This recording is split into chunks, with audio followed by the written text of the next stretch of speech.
এই গরিব, তাড়াতাড়ি রাস্তা পরিষ্কার কর আর আমার গাড়ি থেকে দূরে থাকবি। এই গাড়ি কেনার যোগ্যতা তোর নাই। আরে হোট মিনিস্টারের মেয়েটা আমাকে অপমান করে চলে গেল। দেখিস একদিন আমি এমন গাড়ি কিনবো যেটা ওর কল্পনারও বাইরে। ম্যানেজার সাহেব, এই গাড়িটার দাম কত? আগে নিজেকে আয়নায় দেখ, তোর মতো গরিব এটা কিনতে পারবে না। হাস, যত খুশি হাস। আজ তোর দোকান, একদিন তোর এই দোকান আমার হবে। এত টাকা আমি কোথা থেকে আনবো যে গাড়ির শোরুমটা কিনে সবাইকে নিজের ক্ষমতা দেখাতে পারি?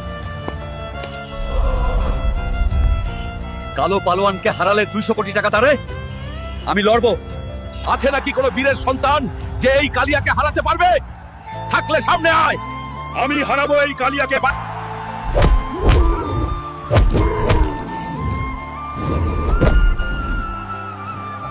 বন্ধুরা, ভিডিওতে লাইক ও সাবস্ক্রাইব করো, তাহলে আমি শক্তি পাবো। তাড়াতাড়ি করো বন্ধুরা।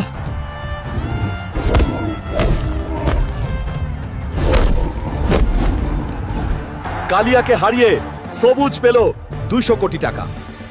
বলছিলাম না আমি একদিন এই শোরুমের মালিক হয়ে ফিরবো। আজ থেকে তুই শোরুমের বাথরুম পরিষ্কার করবি। একদিন আমাকে অপমান করছিলি, এখন দেখ আমার গাড়ি। আমার ভুল হয়েছে, আমাকে ক্ষমা করে দাও।